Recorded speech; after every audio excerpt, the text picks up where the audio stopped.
Alright, what's up guys? This is Logan Darty. This is my part 2 of my heroin story.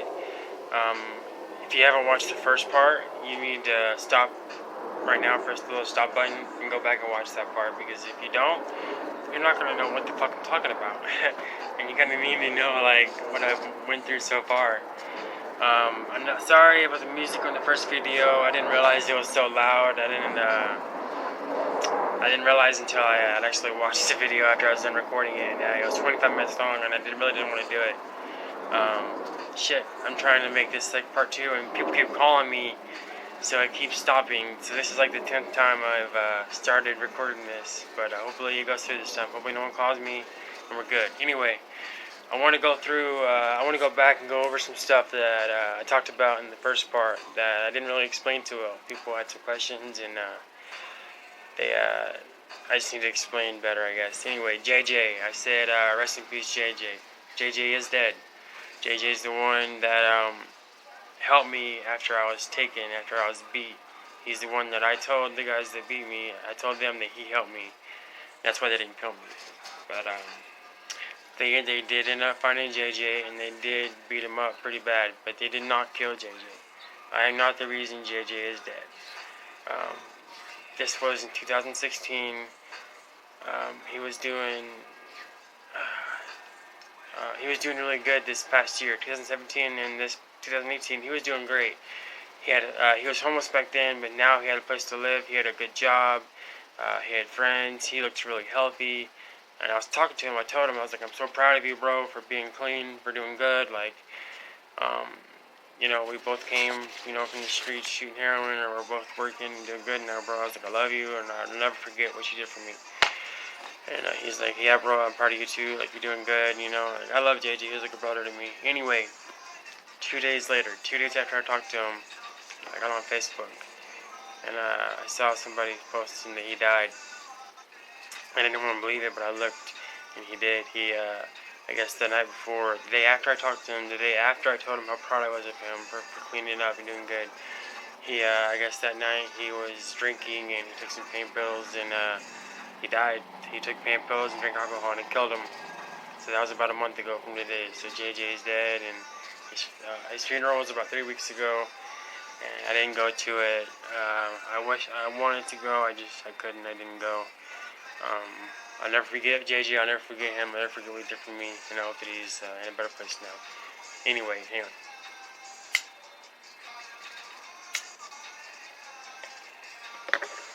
So, I was using the pills 2013. I got really bad on pills 2015. I went to heroin December 2015. 2016 is when my ex left. In February of that year is when she left. That's when I started using heroin bad. I got arrested in March or May, and I was taken in, I want to say May. I was arrested in May, and then I was taken 2 or 3 weeks later at the end of May. That's when I was taken and beat really bad. So what else did I want to go over? My charges. I got charged with distribution, felony, second-degree felony distribution, third-degree possession with intent, and third-degree possession, and like 3 or 4 misdemeanors. But I made a deal, and they dropped everything but the third-degree felony possession with intent. So my trial was set for November. I was on pre-trial that summer. Like I said, I was still fucking up a little bit. I got taken, and then my dad picked me up from the Maverick. When my dad picked me up, we went and saw my pre-trial counselor, and started to make a plan for me to get on methadone and to get off of heroin, because I wasn't on methadone at the time. But I was still using. I wanted to get clean, and I was done with that shit, but I was still, like, when you use drugs for so long, I smoked weed from when I was 15 to 22 or 23, so 12, 13 years I smoked weed every single day, all day. I needed that shit all day, every day. Then I went to pills and went to heroin.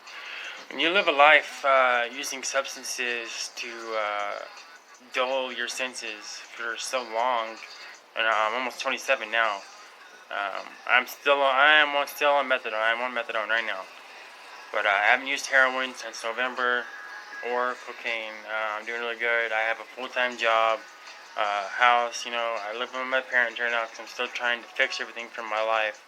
I'm felony probation right now.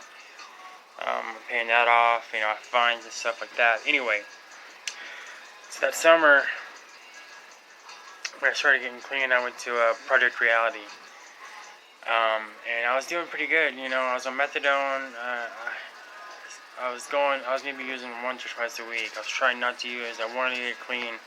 My dad started taking me to AA meetings or NA meetings. We started going to NA meetings every single day. My dad would drive me to them. And at first, I was hesitant. I didn't really like it. But then I started loving NA. I started loving going to NA. And I was still using it every now and then, like I said. But I was on methadone. And a lot of the NA members didn't like that I was on methadone, but honestly, methadone has saved my life almost. Like my dad saved my life. Methadone has kept me off of heroin and off the streets. Anyway, like I said, when you use for so long, it's hard to let go of those drugs. And like Xanax was a hard one to let go of. And I was picking up a lot of Xanax. At one point, I got paid. I was framing. I started framing at the first start of 2017 is when I started framing. And I was doing good. I was framing, but money was my biggest trigger. So when I got paid, I would go pick up drugs. I'd go pick up heroin and cocaine, crack cocaine, and Xanax. Xanax was a big one. A buddy I worked with actually got a script of Xanax, so I would always buy his script of 1 milligram Xanax footballs, and I was taking them. Anyway, one Friday, I got paid. I went to Walmart down on 13th. I cashed my check, and I already had a Xanax bar, so I was pretty fucked up. But I had $700 in my pocket, and I bought some glue for my teeth and stuff like this. And I stole a lighter. Like I was so fucking stupid. I was on Xanax, and I took a lighter. And I paid for everything else. And I remember I had $700 in my pocket, and I spent like $100 at Walmart. I paid for everything, but the lighter. I didn't realize it. I was walking out, and the guy stops me. I'm like, fuck, what happened? He's like, you took a lighter, let me see it. And I showed him, I was like, fuck. He's like, I got caught by cops. I was like, oh shit, that's when I'm done on probation. He calls the cops, and I was so messed up on Xanax, it's hard to remember all this. But the cops come, and they don't take me to jail, they just give me a ticket for the lighter. I have to go to court like a month from then. So they walk me out of the Walmart, and I leave. I still have all my money, and I'm still messed up on Xanax. I take the train down to the downtown, and I meet this kid, and I buy 20 Xanax bars. This was at 12 o'clock in the afternoon. 20 Xanax bars, and I still had like 5 from previously. I remember I ate like 1 or 2 or 3 of these bars downtown, and then I don't remember anything after that. This is noon. This is before 1 o'clock. Next thing I know, it's midnight or 12:30 in the morning, and I'm at the Gateway parking garage, and the Gateway security is waking me up. And I don't know what's going on, and I guess I went to the block the next day to talk to people, and they said that I was so messed up on Xanax that I was like, people were taking my money, like, hang on.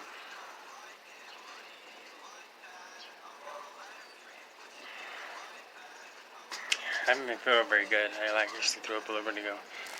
But so people were taking my money. When the security woke me up, I had no money left. I had 2 balloons in my mouth somehow. One of black, one of white, and then I had a Xanax bar in my pocket, in my sock. Hang on. All right, I'm back. Sorry. I was feeling sick. I fucking went and threw up like sometimes. I don't know why. I never get sick. I never throw up, but I'm sorry if that is gross. But everybody throws up. Everybody gets sick. Sorry. Anyway, I'm good now. I'm good to go.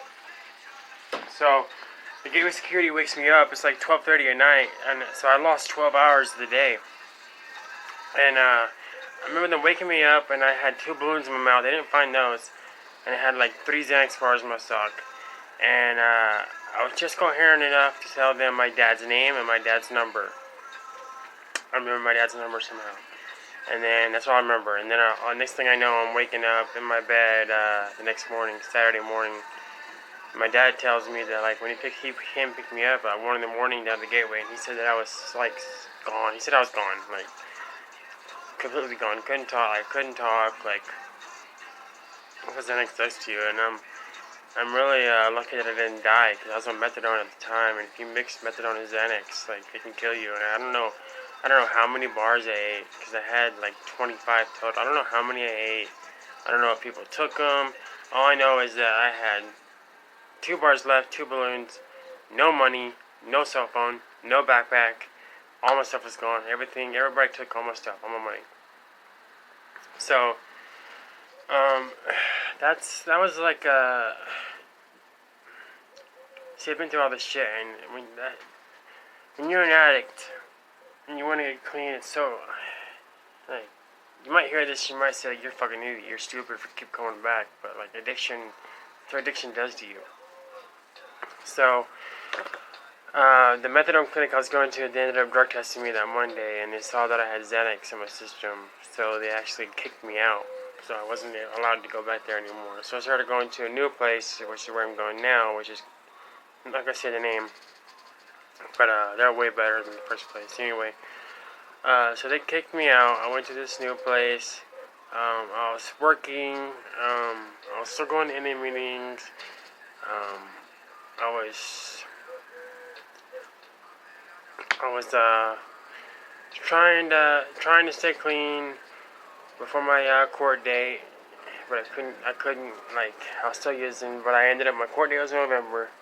I went to court, and I pled down to just the F3 felony, the possession with intent. I got 2 years probation, and some classes. I had to take some classes. So I hadn't been using, like, I cleaned up going to NA meetings. I wasn't using anymore, and I had a good amount of clean time, like 5 or 6 months. But then I started these classes for probation. I started, in these classes you had, so NA is more about recovery. They don't like to talk about drug use. It's more positive. But these classes, it's like group therapy, and in these classes you had to talk about the things you did and the drug use. And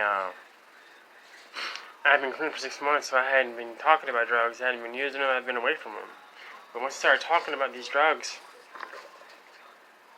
it came back to me, and I ended up relapsing again. Actually, so when is that? I had my surgery. I gotta talk about my surgery. I didn't talk about that anyway.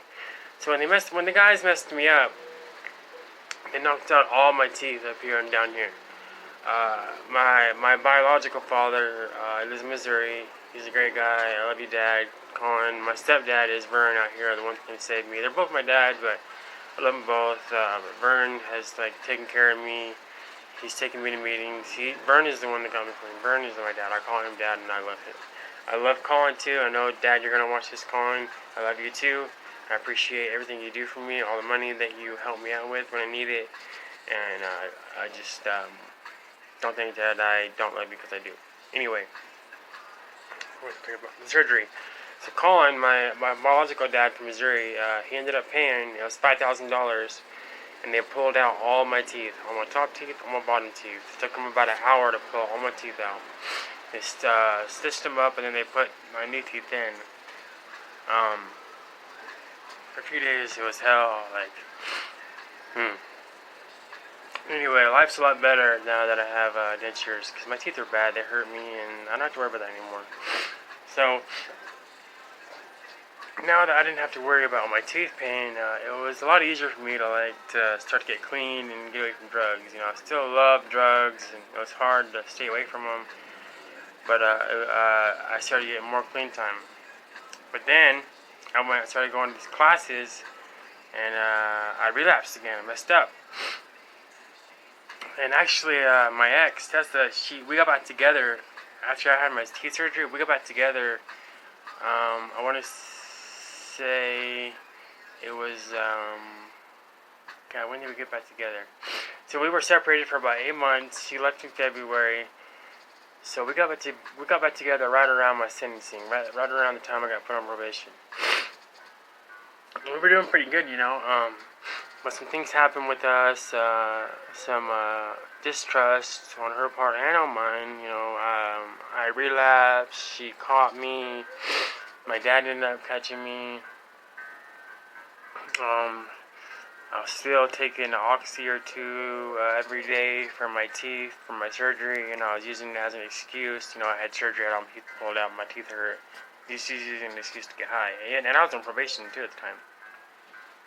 But I told my PO that the positive opiates test was from the methadone. And he didn't really know that methadone doesn't show up on drug tests, so I was kind of getting away with it. But then I started going to these classes in Task is a drug testing place, and they test you, and they know the difference between opiates and methadone. So I started messing up, I started getting in trouble. And I relapsed again, and Tessa found out, and she ended up leaving again. And that was right around my birthday. So I turned 26 in September last year, and she still lives here at the house with me, but she didn't tell me her birthday. She didn't call me. She left the whole weekend. She went camping. She wasn't even here for my birthday. We weren't really together anymore. I relapsed, and I understand. It hurt me a lot because I loved that girl. I'm over her now. Girls don't think that I'm still thinking about her, because I'm not. I'm single and I am ready to mingle. Anyway, so she leaves. She ends up moving out of here and around her birthday. Her birthday's in October 8th. She moves out right around then. She still has her shit here. I've been trying to get her to come get her stuff for the past 10 months, and she hasn't came and got it. Anyway, not a big deal, Tessa. Leave your stuff here as long as you want. As long as you need, you can keep your stuff here. I don't care. It doesn't bother me. Anyway, so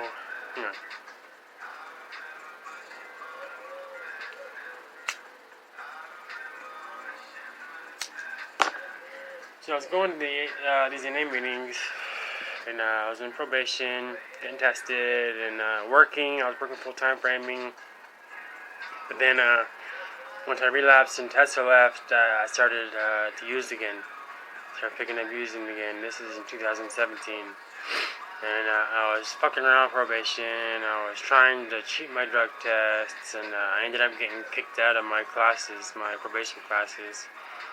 And my PO didn't know, and for a long time I was fine with probation. And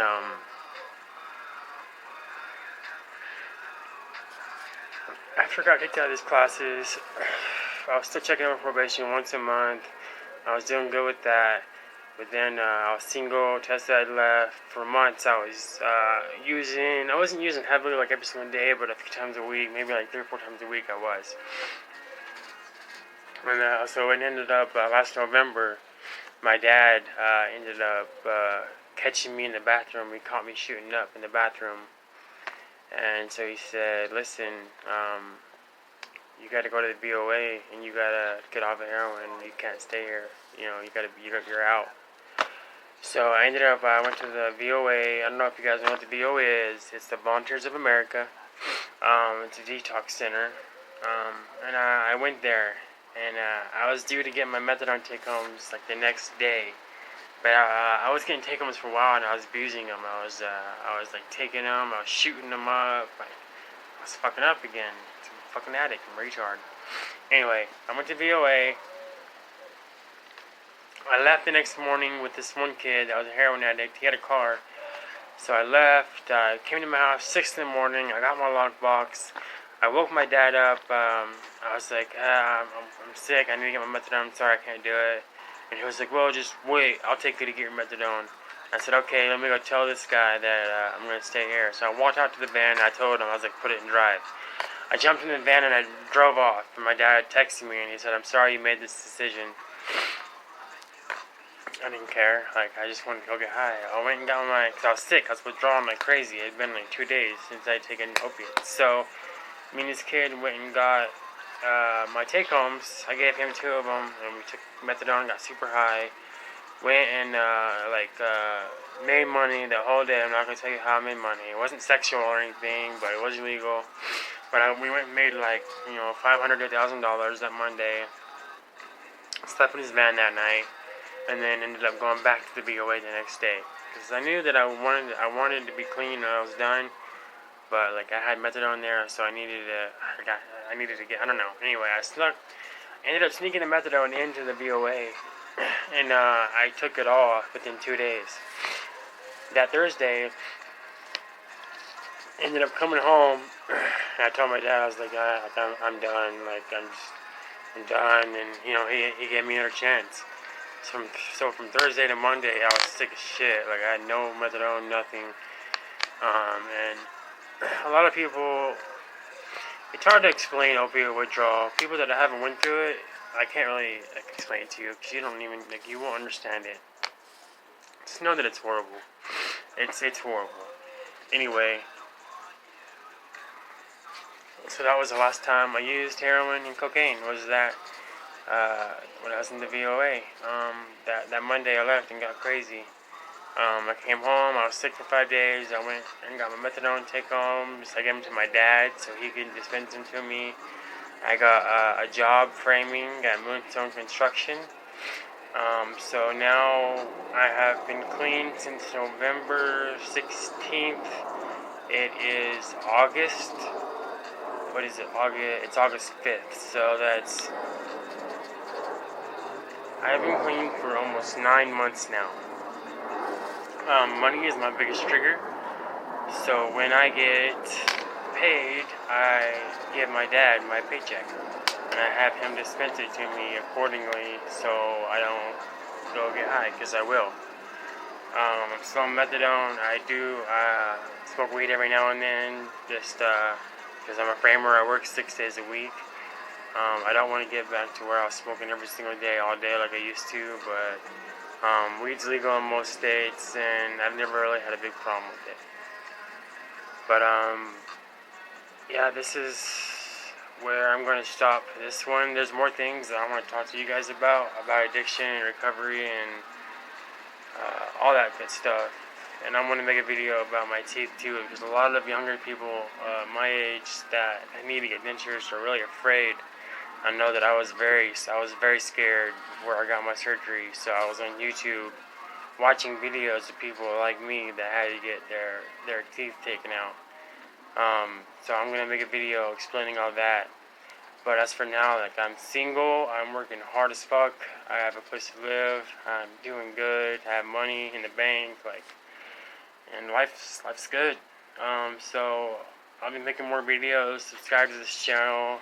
If you have any questions about my heroin use or things I talked about, ask me. Feel free to ask me. You can add me on Facebook at Logan Darty. You can add me on Instagram at Inked Shredder, INKEDSHREDDER. And then I also have Snapchat at Tatted Shredder, TATTEDSHREDDER, Tatted Shredder. But yeah, Facebook's the easiest way to get a hold of me. Just add me Logan Darty. But thanks for watching my video, and I hope that it helps somebody out there that is trying to get clean. I just want you guys to know that it is possible to go through hell, to go through heroin addiction, and to change your life for the better, and to be happy without drugs. So yeah, thanks guys. See ya.